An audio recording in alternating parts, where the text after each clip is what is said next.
And I'll tell you what, Jalen Brunson is unbelievable. He might be the most clutch player in the NBA, not named SGA, but even in the playoffs over the past few years, I feel like Brunson has been more clutch than SGA because he came back down 20 against Boston in TD Garden in games 1 and 2 last year. And then in game 1 of the Eastern Conference Finals this year, down 20 in MSG. And Jalen Brunson put the team on his back. And I'll tell you what, people are going to rip on James Harden because that's who they were seeking defensively for Cleveland. And that's a pretty good game plan. But I feel like Harden had a hand in Brunson's face for every single one of those buckets. Like, I thought Harden was playing pretty solid defense, highly contesting every single shot Jalen Brunson was taking on when they went on that 18-1 run in the end of the fourth quarter, forced overtime.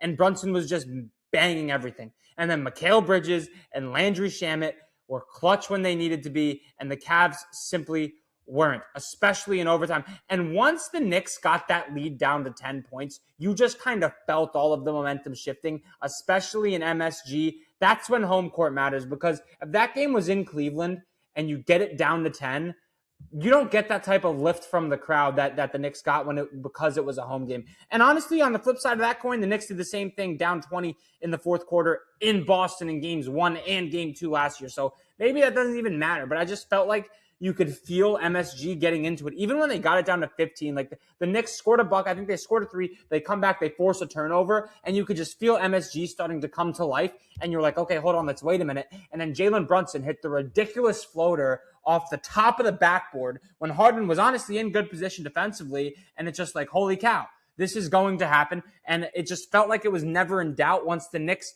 started getting MSG back into the thick of things. And what a tough loss for the Cleveland Cavaliers, man. Seriously, it was just, you want that game so bad if you're Cleveland. You steal home court, you get game 1, you're going into game 2 with a chance to go up 2-0 on the road, but even at the worst, you already split the series, but instead they choke it away, and you give the Knicks so much momentum, a team that was coming off one of the best spurts of playoff basketball I've genuinely seen in a long time, where they just ripped off 7 straight after falling down 2-1 against Atlanta. But it wasn't just 7 straight wins. It was 7 straight dominant wins. Like, it was a really impressive stretch. And then they come out after 9 days of rest and lay an egg for the first 3.5 quarters of this game. You want to kill them while they're down if you're Cleveland, and they just couldn't do that. So what a win for the New York Knicks. Genuinely sensational stuff out of Jalen Brunson, who needs to be,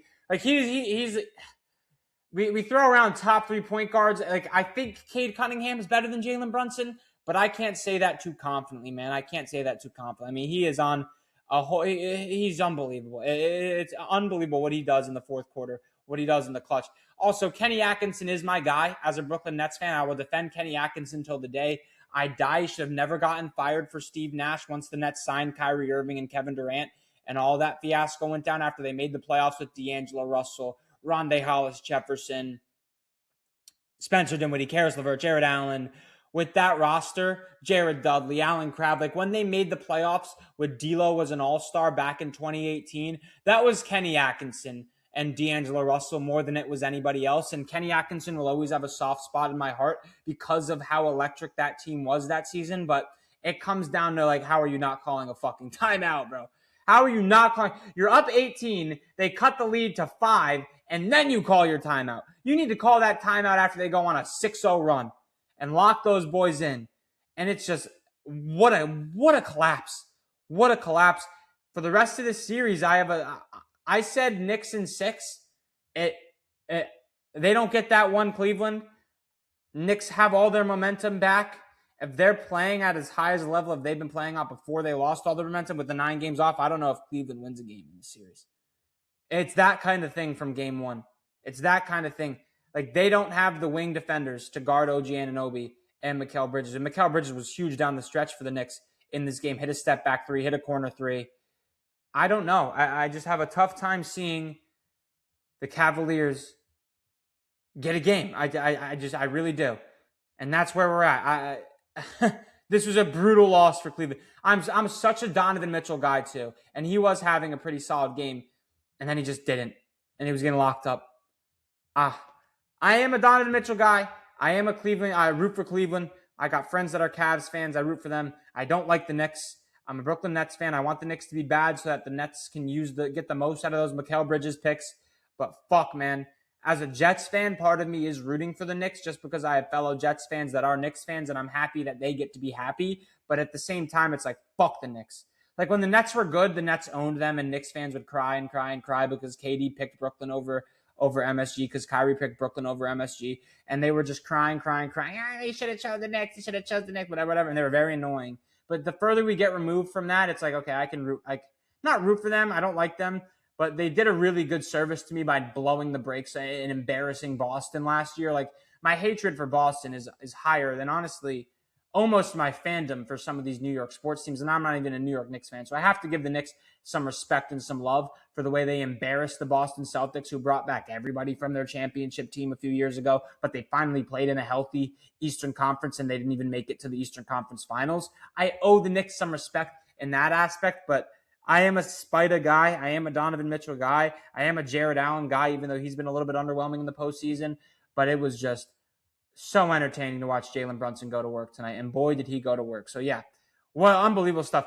What else is going on in the sports world today? Rashee Rice, clown, man. I mean, he's just a clown. I don't know how you could – like, Rashee Rice was on pace last year without the 8-game suspension. Rashee Rice on a per-game basis, Rashee Rice on a per-game pace – to have 1,200 yards, would have been top 10 in receiving, would have had more receiving yards than Chris Olave, who was an all-pro last year. He is electric. He's one of the best after-the-catch guys in the NFL. He has terrific hands. He makes people look silly in open space. And Patrick Mahomes seems to find him whenever he needs a first down. It's not Travis Kelce anymore. It's been Rashee Rice. Whenever they need a big play, it's Rashee Rice, not Travis Kelce, at least over the last season and a half when Rashee Rice has been on the field. But he just can't seem to stay out of his own way. And it's really just a selfish move. Like, Rashee Rice, if he stayed on the field, would get a ridiculous contract. Like, he is that good of a player, but he just can't do it. And it's selfish for his family. It's selfish for his entire bloodline. He has a chance to create generational wealth, and he can't stay off the fucking weed. It's just low IQ behavior, and it's unacceptable. It's unacceptable. He's an idiot.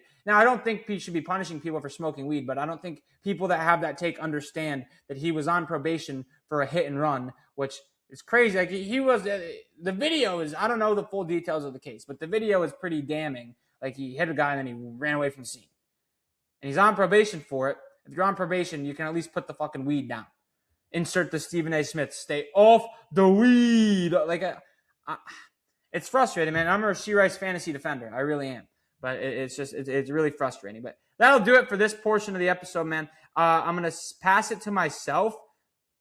I'm drunk right now, chat. I am drunk right now. I think I'm doing well for a drunk episode. What a game. Seriously. Over these next few days, I'm going to be at work. This is the thing, chat. I'm drunk today. I had the day off. I worked like a bunch of hours in the next coming days. You're still going to get podcast episodes out of me. You're still going to get clips out of me. You're still going to get YouTube videos out of me. And I'm hammered today, and you're still getting episodes out of me. That's just the bar we've set here at Fire Sports Takes Productions. It's next level stuff, man. It really is. Nobody's doing it like the kid right now. I've lost the confidence was like kind of wavering over the past few days. It's back. We're back. We're all the way back. Did it take some liquid courage to do that? Yes. It also took me listening to myself talk to realize that, okay, I know what the fuck I'm doing. This shit's going to the moon. So hit that subscribe button. Hit that thumbs up button. What a first couple games of this conference finals here. Next level stuff from Wemby yesterday. Next level stuff from the Knicks and Jalen Brunson.